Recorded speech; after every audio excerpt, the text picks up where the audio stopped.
Hi there, my name is Steve Gerhardt, and as always, this is the Unagi Observer. Thank you so much for stopping by and watching the video this week. So I was going to do, again, The Phoenix by Tezuka, but the anime. And I realized after about 30 minutes of talking about just the first episode, I was like, maybe I need to rethink about how I want to approach The Phoenix. The Phoenix has got a lot of meat to it, so I need to approach this either in a panel fashion or maybe a multi-episode kind of fashion. Don't know which one I'm going to do, but clearly cannot be done in 20 minutes. So we're going to do a hodgepodge video today. Talk about just a couple things. I haven't done one of these in a little while, but you will be rewarded, especially if you're 21 or over and you like alcoholic drinks. I'm gonna have a Genshin Impact-inspired drink for you to make, should you want to, and we'll talk about a couple things here. So why don't we just? I'm looking at my stuff. So why don't we just go ahead and get started? Ever notice how sometimes when you're cleaning out stuff or like your closet, or you're kind of looking at the bookcase and you're kind of like wondering which books to donate and stuff, and sometimes you find a little something, a little gem of something? Well, that happened to me the other day. I was looking at the bookcase, looking at stuff to donate because I need to pare down stuff. Hopefully in the next few months I'll be moving to a new apartment. Keep your fingers crossed. But that means that sometimes you have to get rid of stuff. So as I was kind of looking at things and going, okay, does this book bring me joy? Do I care about it? Whatever, toss it. I came across something that I probably haven't looked at in a very, very long time, and I picked it up for real cheap, like $1, at like a library sale, and I'm a big fan of the Winter Olympics. Like that's the Olympics I'd like to watch. If I had a choice between winter and summer, it would be winter. And of course that means that in 1998 I watched the Nagano Winter Olympics, right? So I forgot that I actually have the official Olympic Games companion, printed in 1997, released in 98. And, it's just about the Olympics, the Nagano Olympics, what sports to expect and things like that. This came out before the actual Olympics started. And like I said, I'm a big fan of this kind of stuff. I just opened up to one of my favorite sports, which is the bobsled. No, that's skeleton. Still a fun thing to watch. And so yeah, I'm looking at this and I'm kind of like, oh wow, it's in pretty decent condition. Actually, it's very good condition. Wouldn't call it fine or near mint, but very good.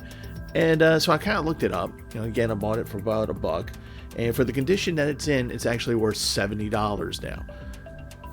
You never know. You never know what you're gonna find and how much it's gonna be worth. So yeah, just wanted to share that. Little book I bought at a library sale for $1 is now worth probably close to $70. Always make sure before you throw stuff away.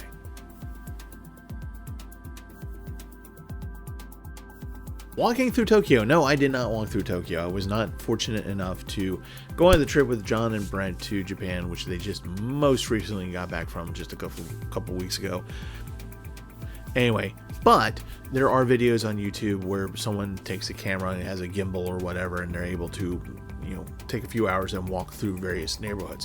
One of these channels, and I enjoy watching them just because they're kind of unique, interesting, and it's kind of slice of life of just like, almost as like you're a voyeur and just like going, oh, okay, I get to see the little details. So this one is Tokyo Walk 24/7. I will have the link to my SciTube channel, where I'm going to link this particular video too, so you can watch it if you want. It's a couple hours long, and goes through the various hotspots in Japan. Dude just walks around. I caught it when he was going through Shibuya and Shinagawa, I think. And then I had to stop because I had to do the video. So anyway, these are fun little videos. Like I said, it's kind of like a slice of life almost just like you're just peering into other people's lives. You get to see what they're doing and people walking hand in hand. You get to see cute things, interesting things. One of the most interesting things I saw on this one particular video was that he walked by a Shakey's.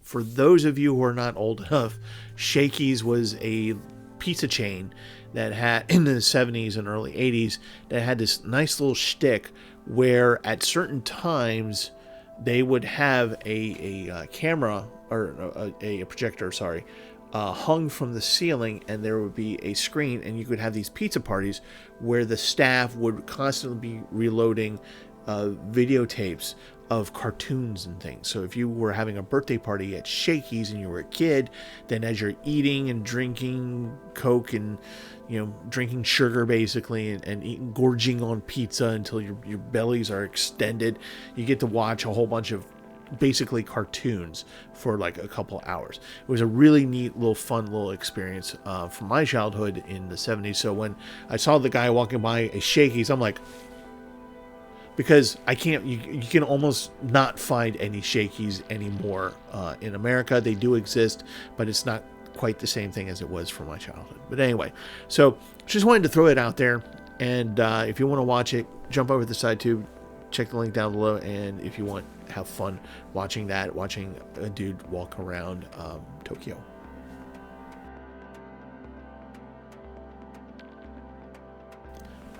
Kaiju. Yes, Kaiju. So one of the goals I had for the channel this year was to do a review on 5 different Kaiju movies. I've gotten 3 out of the 5. The next 2 are going to be, of course, the 2 great classics. The next one that I'm going to review is, of course, going to be King Kong. I am not going to do the more recent versions of King Kong. I'm not doing the MonsterVerse. I'm not doing those. I am going hardcore, original 1930s King Kong, because there's a lot of stuff to talk about in that one. And it should be fun to do. So that's the next Kaiju one coming up. It's going to come up after Thanksgiving. And then, of course, the last one is going to be, yes, you know it. You know it has to be done because it hasn't been done yet. Godzilla. And again, we're going to go old school. We're going to the first one. We're going to the original Godzilla movie. And so I'm going to do a review of that. But also, if I can, and I think I can, if I can, I am going to, and I'm really looking forward to this if I can do it, is I'm going to do another SciTube watch party and play Godzilla. So I'll let you guys know here and on the Discord, Anime Archaeology Discord, and let you know when that's going to be, if I'm able to do it. And please join in. It's one of those things where SciTube's easy. It's free to join. And if you do, there's a chat function. So as the movie's playing, we can talk to each other if you like. Had a couple people on the Halloween one. That I kind of did that impromptu, so I didn't expect a whole lot of people to be there. But this time around, hopefully I'll be able to give you more notice. And so that way you can plan to watch the original Godzilla with me and we'll chat about it. So last thing on this particular subject of Kaiju, and it goes back to King Kong a little bit. For those of you who are musically inclined, who enjoy retro music, so summer before this past summer, I was able to go to a concert, and that concert was opened by one of my favorite punk bands called The Damned. But we're not going to talk about The Damned. We're going to talk about the actual main act, which was Blondie.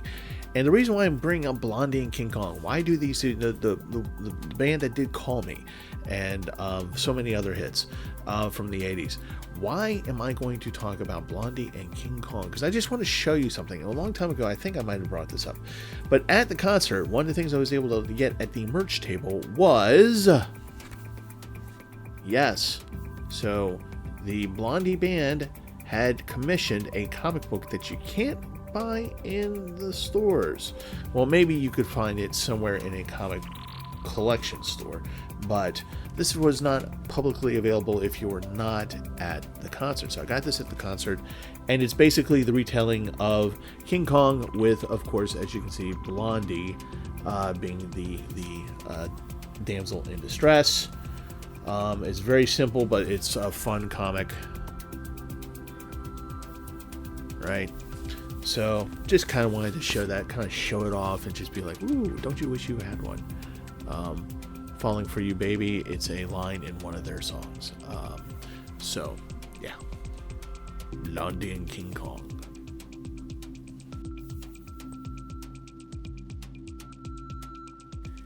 So it's time to look forward to next year, 2024, in terms of conventions. So I'm setting my sights on two in particular, Anime USA and Gen Con.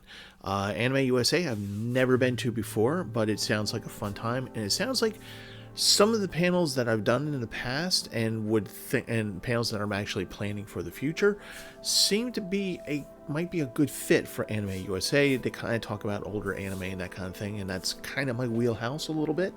And so let's see what happens there. Maybe one or two panels will show up at Anime USA. And of course, if you guys are going there, please stop on by. Gen Con, for those of you who know, I've been going there more recently. And I went for my second time this past year. And again, had a great, wonderful time. The anime contingent, though, was a little bit different this year. And the first year I went, it was, it's Gen Con, so it's about gaming, so it's not really about anime, but there is an anime section to the convention, which has its own video room that you can watch anime. There's other animations you can watch. There's a couple panel rooms, the first time I went. So it's small, but it does exist. This past year we went there, we saw the video room, we saw a panel room of sorts, but it didn't seem like the way it was in previous.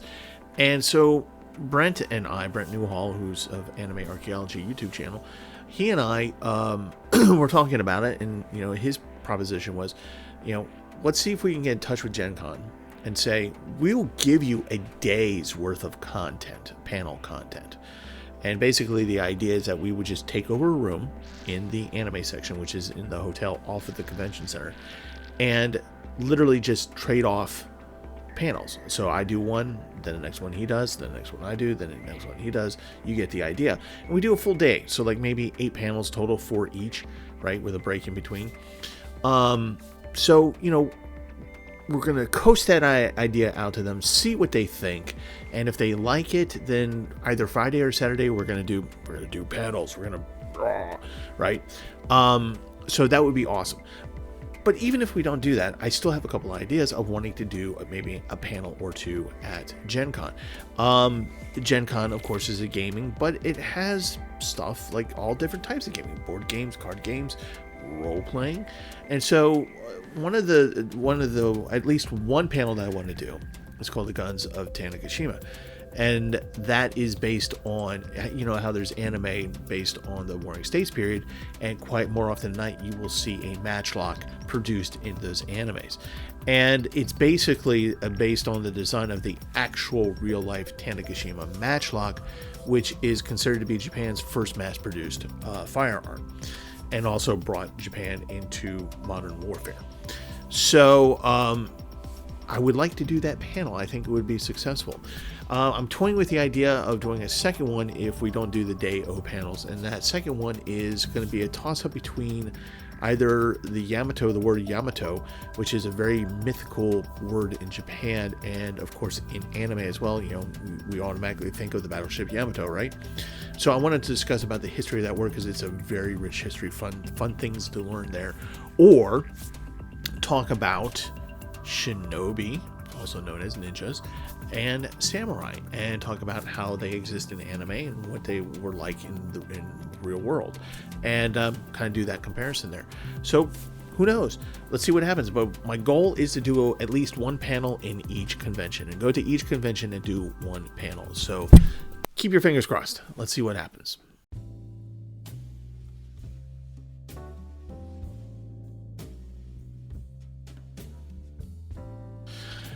Okay, so there's only 3 ingredients in Ningguang's Delight, and here they are. And I'm going to go through them one by one here.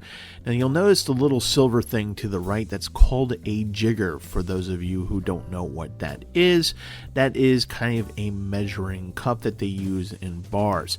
There's about 2 or 3 different sizes of these things, and that particular one that you see there is the smaller portion on top is 1 ounce, and the wider one on the bottom is 1.5 ounces. So this is to kind of help you measure your drinks out. You know, don't eyeball a lot of drinks, because then you might come up with something horrific. So anyway, so this is the listing of ingredients you need. You need Maraschino maraschino, cherry liqueur. There's that Brady's Irish cream liqueur. Actually, with the Brady's, you don't need that particular type. Any Irish cream liqueur would be fine. And then the last one there is Amaro Kamadi Sangelo, which is a non-herbaceous Amaro, and I'll explain what that is. But those are the 3 items basically that you want to use.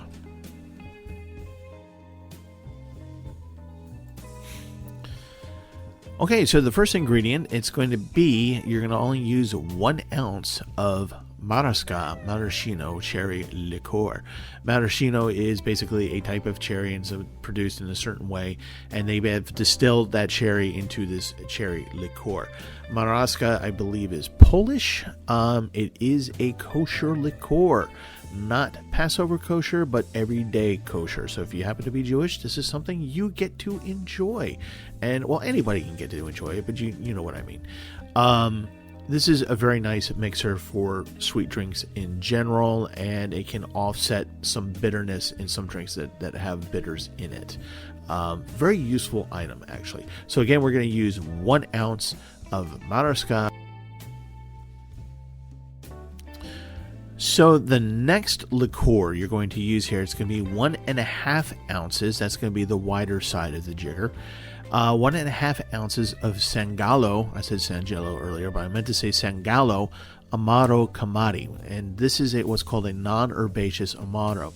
So some type of liqueurs and liquors can have a very herbal taste to them, like gin does. This particular type of Amaro does not have that. It's more of a nutty flavor, almost almond, has a slight sweetness to it. It's very, very good on its own. Like, this is what I would pour a couple ounces and sip at. It's actually an aperitivo, which means that it actually helps you digest food, actually. So we're going to use 1.5 ounces of this particular non-herbaceous Amaro from Sangelo called Amaro Kamadi. Last but certainly not least is going to be 3 ounces of a Irish cream liqueur. I happen to have Brady's here because it's $20 and it tastes pretty good, and that is fine.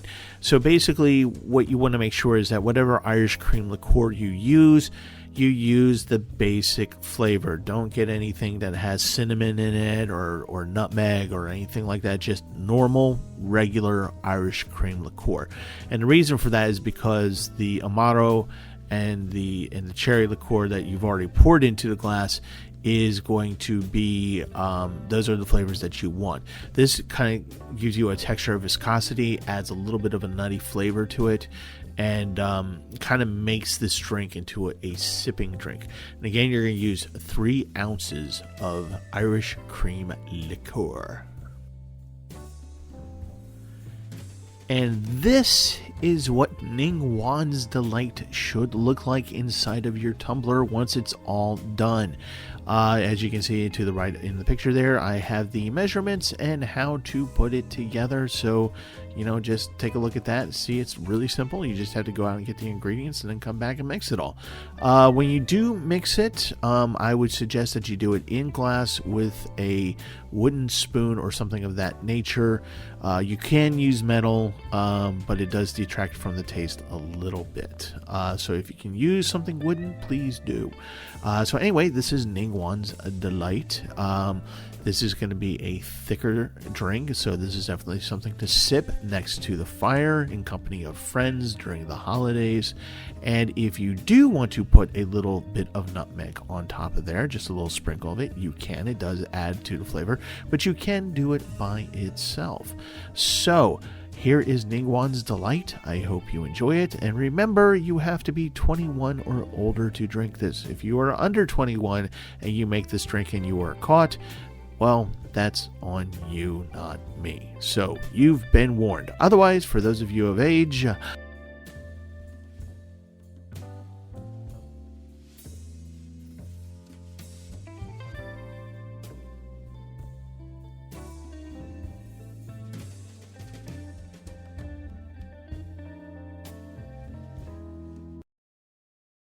all right, that is it for this video this week. Thank you for watching the hodgepodge stuff. Hope you found some of it interesting. Hope you'll make the Ningguang's Delight for yourself so you can have it by the fire while conversing with your friends or playing with your friends on Genshin Impact. Keep in mind that a Kaiju watch party might be coming up. I'll let you guys know about that. If you want to watch the walking video, just sit back and relax with a glass of Ningguang's Delight in your hand. I will have that over at the side too. The link for that will be down below. And for next week, what we're going to do, since Thanksgiving is just around the corner, we're going to show some, not show, but I'm going to give you a listing of food-related anime to watch as we lead up to Turkey Day. Yes, that's going to be a lot of fun. Not only just watching anime, but eating turkey. That's always a fun thing to do. Anyway, so that's going to be about it for this week, and pretty soon we're going to have to start talking about the end of the 2023 season and when 2024 is going to start. So just keep that in mind. We just got a month left in 2023. All right. So, yeah, thanks again for watching. Take care of yourselves. I want to see you guys in the future, and love you, and see you next time.